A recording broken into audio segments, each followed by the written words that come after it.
China Unsolved, the 1934 Dragon Fall. Part 1, The Visual Hook, 1994.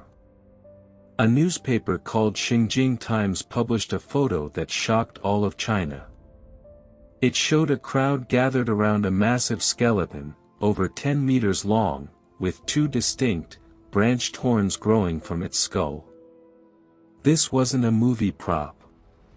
This was a documented historical event in Yingkou.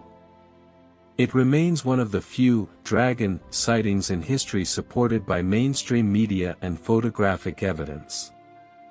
Today, we reopen the files on the Yingkou Dragon Fall. Part 2, The Sightings. It happened during a summer of relentless storms. According to eyewitnesses, the creature appeared twice. First, in Tianzhuangtai. Locals described a gasping, scaled creature collapsed on the shore. Out of reverence, villagers built a shelter and poured water over it to keep it alive.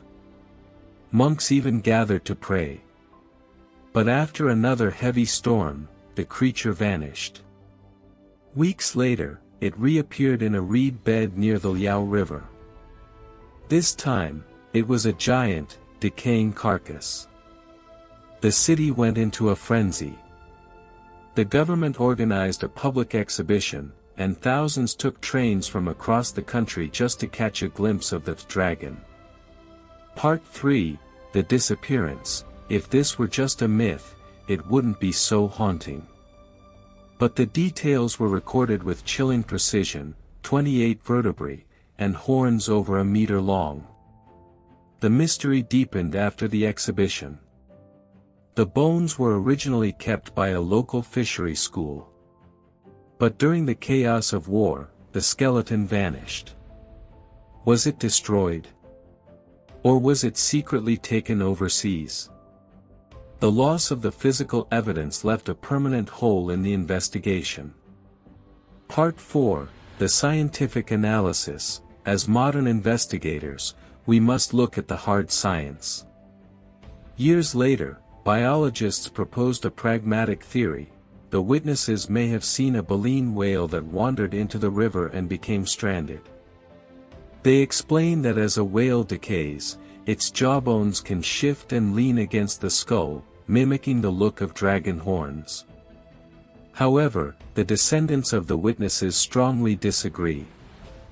They insist the horns were part of the skull itself, and that the creature's cry sounded like a low-pitched bull, nothing like a whale. More importantly, these witnesses were fishermen. They knew the sea. They knew whales. Why would they mistake one for a dragon? Part 5, Conclusion. Was the Yingkou dragon a collective hallucination, a biological misidentification, or a brief encounter with a creature that science refuses to acknowledge? With the skeleton gone, the truth remains buried in time. But in the archives of Yingkou, those yellowed newspapers remind us that some things exist without the permission of science. Is it a lost whale? Or the last fallen dragon of an ancient era? Let me know your evidence in the comments.